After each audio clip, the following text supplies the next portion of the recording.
মিষ্টি কুমড়াটা অনেক বড় ছিল, পুরোটা ভাজি করি নাই, কিছুটা ভাজি করছি আর এইটুকু ছিল। তো এইটুকু আমি আজকে ভর্তা করব।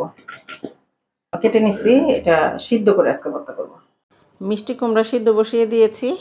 কেউ চাইলে এই মিষ্টি কুমড়া চিলতাগুলো ভেজেও ভর্তা করতে পারেন, তবে আজকে আমার মনে চাইলো যে সিদ্ধ করে তারপর মিষ্টি কুমড়া ভর্তা করতে। 5-7 মিনিট এই মিষ্টি কুমড়োগুলোকে আমি সিদ্ধ করে নিয়েছি। এখন চেক করে দেখছি বন্ধুরা, দেখতেই পাচ্ছেন মিষ্টি কুমড়োগুলো কিন্তু খুব সুন্দর সিদ্ধ হয়ে গিয়েছে। আর তাছাড়া মিষ্টি কুমড়া নরম সবজি, এটা সিদ্ধ হতে তেমন বেশি সময় লাগে না। ভর্তা করার জন্য চলে এলাম।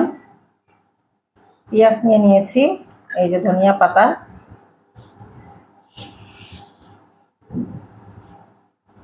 এই যে লবণ, এগুলোকে ভালো করে একটু মধ্যে নরম করে নিতে হবে।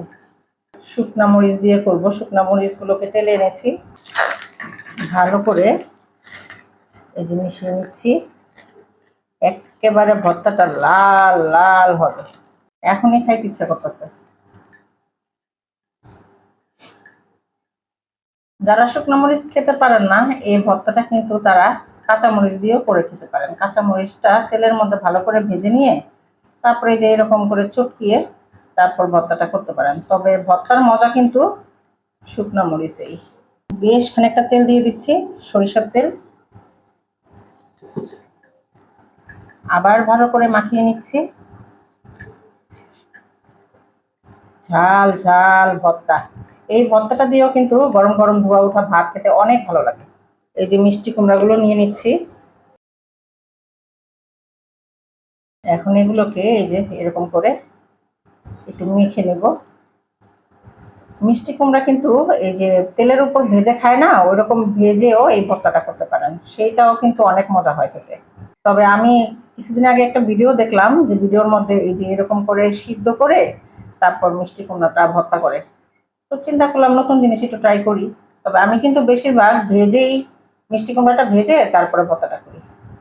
এই তো তৈরি হয়ে গেল মজাদার ভর্তা। এই ভর্তাটা দিয়ে খুব তৃপ্তি সহকারে গরম গরম ভাত খেয়ে নেওয়া যাবে। এই ভর্তাটা প্লেটে থাকলে আমার মনে হয় না আর কোনো কিছু প্লেটে দরকার আছে। তো কে কে ভর্তা লাভার আসো আমার মতো, কমেন্ট করে জানাও। তো এই যে ভর্তাটা রেডি খাওয়ার জন্য এখন। বিসমিল্লাহ। হুম, অমৃত হয়েছে, অমৃত।